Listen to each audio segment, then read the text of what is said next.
They run after false Christs that promise heaven and deliver hell.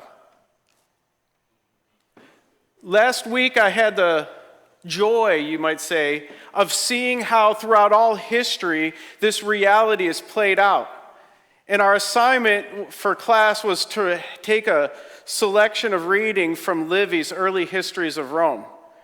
And I just thought this was so interesting to me, what I saw when I read this book, because it was that kind of groaning in the hearts of men to be delivered. And what had happened is the Roman people got so fed up with tyrants. They got so fed up with being under a king because the kings always ended up oppressing the people in the end.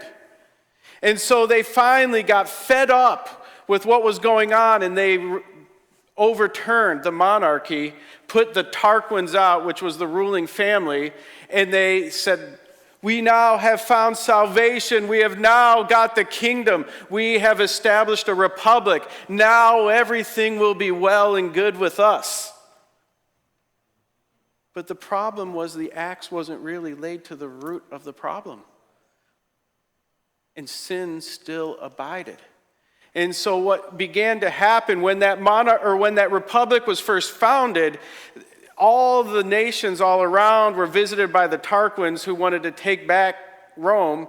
And they said, hey, look, that republic, you need to squash it. Why? Because if they succeed, then who knows, all your kingdoms could get lost.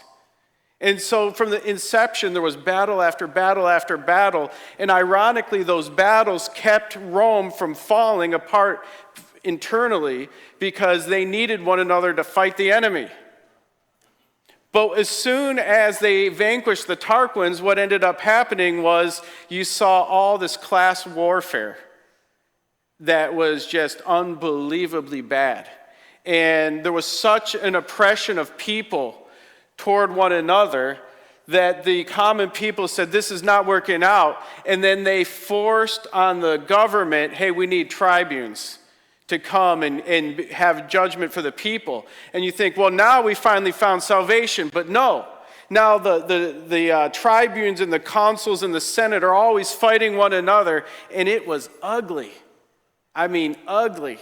So they said, oh, we're going to get it right because we believe we can save ourselves through instituting our own ways of deliverance. So they said, let's scrap this whole consulship and let's have these decemvirs, which literally means 10 men ruling over the country.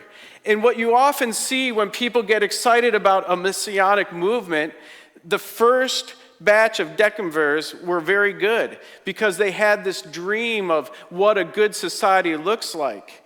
But the problem was sin was still not dealt with. And so one of those 10 men, he had gotten a taste for power and authority. And so he went on the campaign trail because he wanted to get elected again. And he starts telling everybody, this is what I'll do for you. This is what I'll do for you. This is how great I'll be. This is how I'll make everything great. And he got reelected. But then there's several months between when you're elected and when you take office again. He disappeared, called the other 9 men, and said, tell you what we're going to do. We're going to set ourselves up as a unified dictatorship.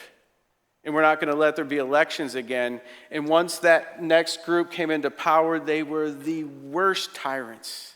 The worst tyrants. That guy's name was Appius.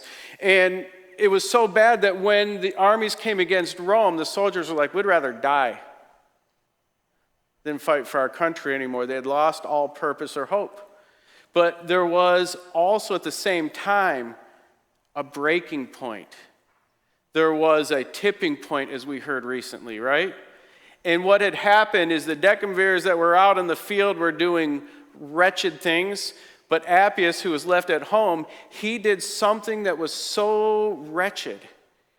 It was a catalyst for a revolution.